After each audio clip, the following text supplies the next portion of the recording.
Hey, I'm MT Pariti. I'm one of the co-founders and the editor-in-chief of The Scene zine. It's a poetry and art magazine that comes out monthly, highlighting and connecting the vibrant but independent open mic scene all around the island, from the bridges to the forks. I got into that because specifically I'm a poet, and I use my poetry to process and to kind of process my own mental health journey, which has been one that I recently started. I'm 41 years old, and I was diagnosed bipolar at 39. So it's only been about 2 years of working with the right people and getting the correct interventions that I need, and it's completely changed my life. It really gave me an understanding of all of the experience I had had up until that point, and then the tools that I needed to move beyond that. And I try to do that in my poetry as well. So.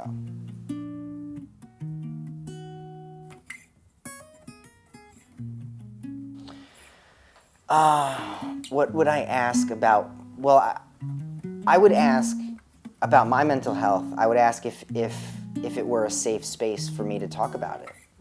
You know, I want to be able to speak openly about these sorts of things. So it would almost be like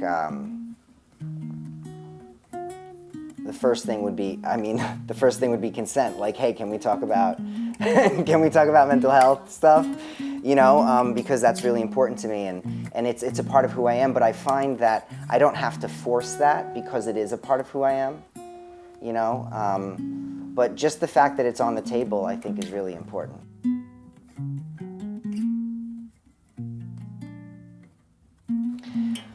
Well, I mean, here's the thing. I'm an artist and I'm a poet. So I'm already putting myself out there metaphorically. I mean, I'm doing it literally by putting my work out there, but my work is metaphorical. But if you read into it, you can see that it's all about my mental health journey and things like that. So I basically, also to date me, basically, I come with a reading list. You know, Most of us poets do. You know, most of us poets do. So it's like, to get to know me, you know, you have to kind of experience my art. And so I think it's really important to be able to bring my art to the table up front, because it's so much a part of who I am, and it gives a clear look into my persona.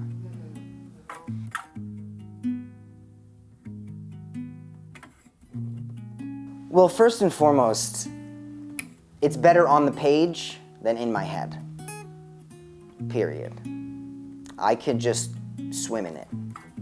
Or I can put it on the page, and that's kind of, writing to me, any form of writing is an act of mindfulness.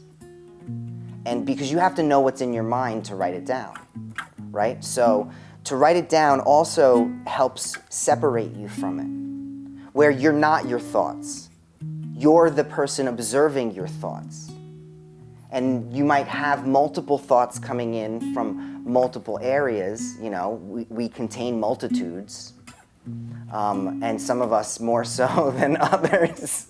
And then, you know, I found that for me, I think of it like a board of directors, and for a really long time, I had the wrong person as the president of the board, the wrong voice in charge, and I couldn't discern which voices had my best interests at heart.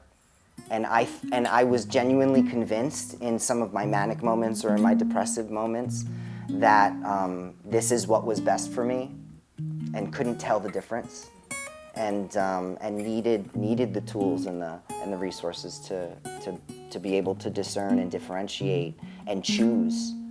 And now I can laugh at certain voices, you know, that come around, which they don't go away. They come around, maybe they become meeker, maybe you just give them less time to speak up.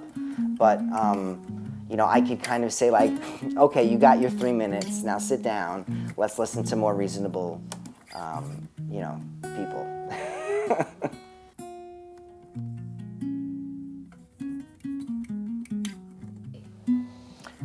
Oh, well, what kind of compliments do you like? What, like, what is it that you want to be proud of? What motivates you to get out of bed in the morning? Because there was a time where that was the struggle. I want to be able to share. I want people to be interested. I want that person to be interested in me. And so, but not in just a surface level way. So yeah, I mean, what kind of compliments do you like? Like I was recently asked this question, and it was really sweet. And I said, I would like to be called a good listener. If I'm coming off as a good listener, and you're like, you're a really great listener, like that would make me feel wonderful because I want to be a good listener, or anything like that. So those sorts of questions that really get to the heart of what makes me me. Because again, being a poet, being an artist, I feel like my primary responsibility is authenticity. That's my responsibility to the world, is to be authentic and to constantly be creating and recreating myself, just to be authentic, to be chasing authenticity, with my words, with my expression, with my art. And that's why I'm so open about my mental health journey and how important it's been to me.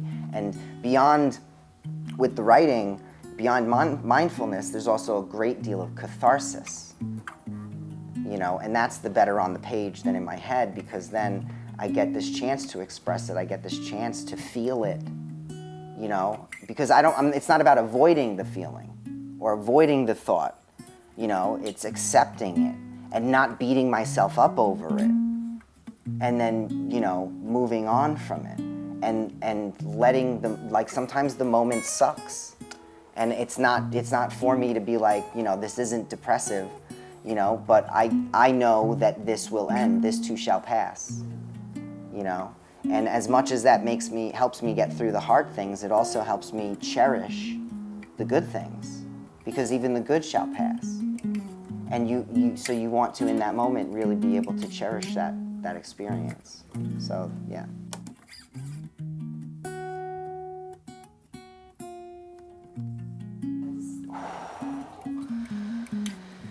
Depression has been quite the bedfellow, and I mean that literally, because I become bedridden. I feel depressed, pressed down on, extra gravity, walking through water or cement, just weighted,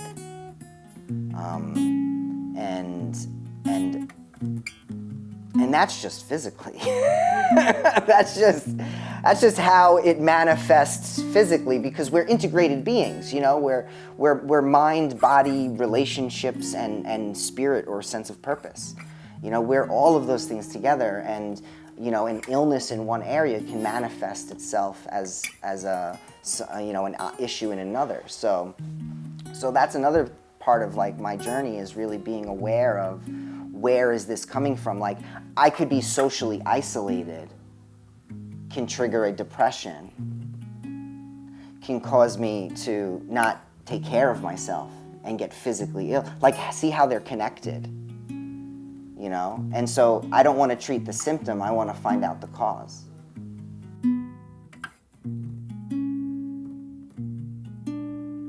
Weird questions. Weird questions. Oh man, wow. I don't know. I mean, I'm weird. So I mean, I might come off as, I can come off as socially acceptable, but I mean, if you read my poetry, I'm really kind of out there, and quite dark and grim and tragic. But that is just that's just a part of me, but it's not all of me. But it's the part that I really need to step away from because it's the part that overwhelms me. But no, so I mean, I don't really think much is off limits when it comes to this sort of thing. I'm an open book, but I'm also, this was something that I recently talked with someone about, being compartmentalized, and I really, I'm needing someone to prompt me to share, because I'm not necessarily just gonna, put it out there. But that's what my art is for. That's what my art is for, and that is how I put it out there. And anything, even if you don't have to be a poet or a writer or an artist to journal or to collage or have some sort of creative outlet. Sports for a lot of people are creative, and whatever it might be, but to have that expressive, cathartic outlet, But yeah, no questions. I'm about it.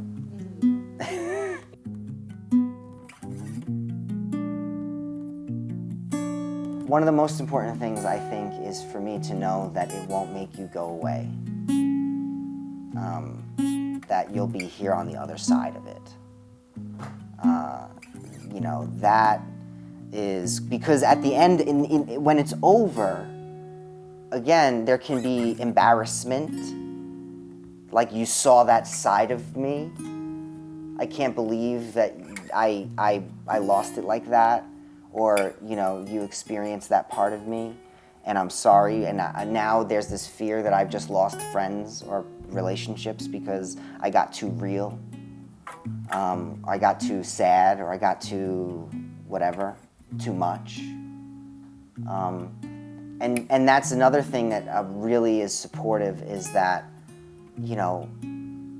giving me permission to be me as an artist and as a poet, as a creative.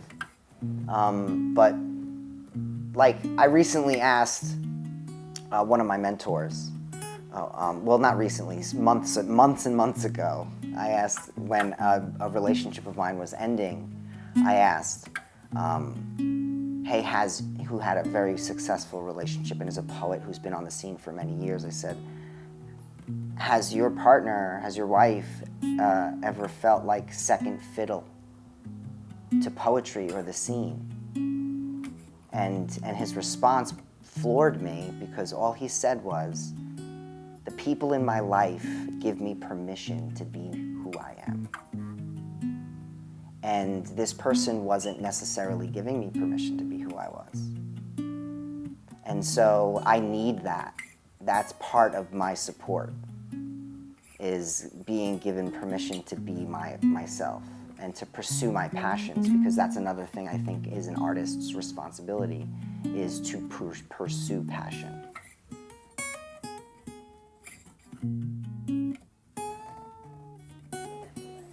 Well, it involves sharing poetry, 100%.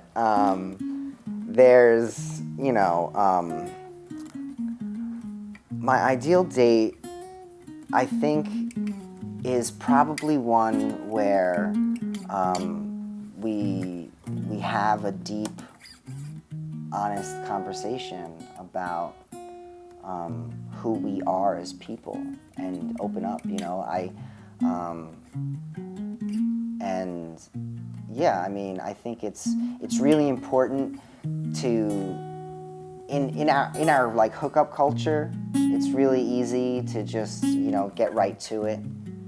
But I'm really appreciating more the time it takes to get to know someone, and because I need that, I do, like I said, I need support, and so I need to be able to have those open conversations and take my time and let someone get to know me and get to know them, and go from there. So yeah, so it's a perfect date for me is one where we get real, where we straight up get real and talk about our fears, talk about our aspirations, what what do you dream about?